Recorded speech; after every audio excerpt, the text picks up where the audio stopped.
আজি চাবুৱাত আমাৰ মহিলা উদ্যমিতা অভিযানৰ পুঁজি বিতৰণ হ'ল। এতিয়া মই মাকুমত গৈ আছোঁ। মাকুমতো আমি উদ্যমিতা অভিযানৰ পুঁজি বিতৰণ কৰিম। অহাকালি আমি নাহৰকটীয়াত বিতৰণ কৰিম। মূলতঃ দুলীয়াজানক বাদ দিলে, ডিব্ৰুগড় জিলাত দুলীয়াজান আৰু খোৱাঙক বাদ দিলে গোটেইকেইটা সমষ্টিত হৈ যাব। পিছৰ এটা দিনত আহি দুলীয়াজান আৰু খোৱাঙতো আমি এই পুঁজি বিতৰণ কৰিম। চাবুৱা সমষ্টিত চাবেকাত বহুতে শীতল যুদ্ধ আখ্যা দিছে এজেপি আৰু বিজেপিৰ মাজত কি হ'ব পাৰে? এতিয়া মইতো আজি ক'ব নোৱাৰোঁ কি হ'ব পাৰে, বাট এইটো সঁচা কথা যে দুইজনেই শক্তিশালী প্ৰাৰ্থী ইয়াতে আছে। বিজেপিৰো আছে, এজিপিৰো আছে। সময়ত সিদ্ধান্ত ল'ব লাগিব।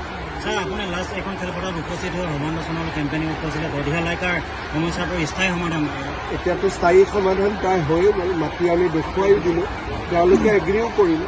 গতিকে এতিয়াতো খালি উঠি যোৱাৰ কথা, অকণমান কাম বাকী আছে। সমস্যাটোতো সমাধান হৈয়ে গ'ল। ৰণোজ পেগু ডাঙৰীয়া আছে, অলপ স্পৰ্শকাতৰ সমস্যা। মই ভাবোঁ যে ঠিক হৈ যাব। নিৰ্বাচনৰ আগমুহূৰ্তত মিত্ৰজোঁট নহ'লে মিত্ৰজোঁটৰ প্ৰাৰ্থীসকলে আত্মহত্যা কৰি যাব অখিল গগৈ কৈছে। সমান্তৰালভাৱে বিজেপিয়ে 3টা ষ্টেপ পাৰ কৰিলে। আজি মই এটাই কথা ক'ব খোজোঁ যে আমি একেবাৰে প্ৰস্তুত হৈ আছোঁ। আজি ডিচেম্বৰৰ 22 তাৰিখ আৰু নিৰ্বাচন ঘোষণা যোৱাবাৰ 27 ফেব্ৰুৱাৰীত হৈছিল। হাতত সময়ো বেছি দিন নাই। গতিকে আমি আমাৰ কামখিনি কৰি গৈ আছোঁ।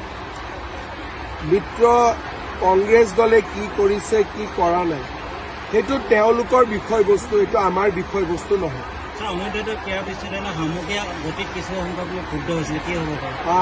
আপোনালোকে জানে বিশ্ববিদ্যালয়ৰ মাটিটো লওঁতেই বহুত সময় গ'ল। স্থানীয় ৰাইজৰ আপত্তি আছিল, এটা এটাকৈ সমাধান হ'ল। এতিয়া কামটো স্পীড হ'ব। সামুকীয়া গতিৰ কাৰণে চৰকাৰ দায়ী নহয়। যিহেতু সমস্যাটো স্থানীয় ভিত্তিত সমাধান কৰোঁতে কিছু সময় ল'ল, এতিয়া হৈ যাব।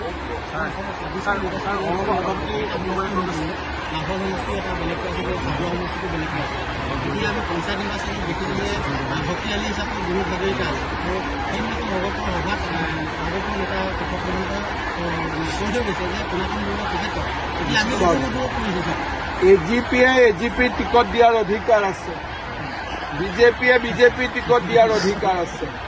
কিন্তু যদি এটা টিকট দিব লাগে আমি আলোচনা কৰিম। কেশৱ মহন্ত ডাঙৰীয়াই যদি কৈছে পোনাকণ বৰুৱাই টিকট দিব, দিলীপ শইকীয়া আহি ক'ব বিনোদ হাজৰিকাক টিকট দিম, তাৰমানে বন্ধুত্বমূলক প্ৰতিদ্বন্দ্বিতা হ'ব। আৰু যদি বোলে নহয় মিত্ৰ দল হিচাপত হ'ব, তেতিয়াহ'লে আমি কোনেও এনাউন্স কৰিব নোৱাৰোঁ, আমি ৰখিব লাগিব। কোৰ্টৰ ওপৰততো মোৰ কোনো অধিকাৰ নাই। পৰিস্থিতিৰ স্পৰ্শকাতৰ ৰণোজ পেগু তাতে আছে। মই ভাবোঁ সমাধান হৈ যাব। ছাৰ, পলাশবাৰী সমষ্টিৰ বিধায়ক হেমাংকৰ ঠাকুৰে প্ৰতি বিঘা মাটি বিক্ৰীৰ নামত 8 লাখ টকা কমিশ্যন লাগে এটা অডিঅ' কল ভাইৰেল হৈছে। পলাশবাৰীত মই গৈ আহিছোঁ, কোনেও সোধা নাই। পলাশবাৰীৰ সাংবাদিকে এইটো প্ৰশ্ন কৰা নাই। চাবুৱাত এইটো প্ৰশ্নৰ কি প্ৰাসংগিকতা আছে? বাংলাদেশে অসম আৰু উত্তৰ পূৰ্বাঞ্চলৰ বৃহৎ এটা অংশ তেওঁলোকে অন্তৰ্ভুক্ত কৰিব বুলি কৈছে, কিন্তু অসম চৰকাৰ আৰু ভাৰত চৰকাৰে কেনেধৰণে প্ৰস্তুত? চাওক, আমাৰতো বাংলাদেশী মানুহ ইয়াতে 40% আছেই, আৰু 10% বাঢ়িলেতো আমি নিজে নিজে অন্তৰ্ভুক্ত হৈ গ'লো।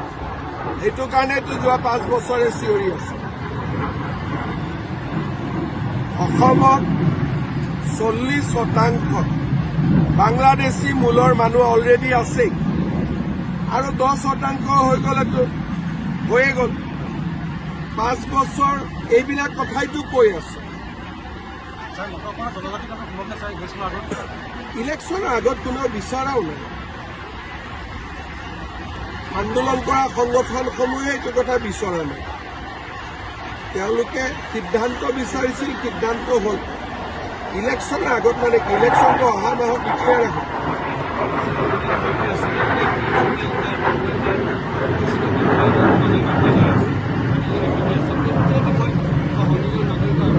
আপোনালোকে মোক প্ৰশ্ন কৰি আছে, যোনে ঘৰ ভাড়া দিছে তেওঁলোককেতো আমি প্ৰশ্নবোৰ কৰিব লাগিব।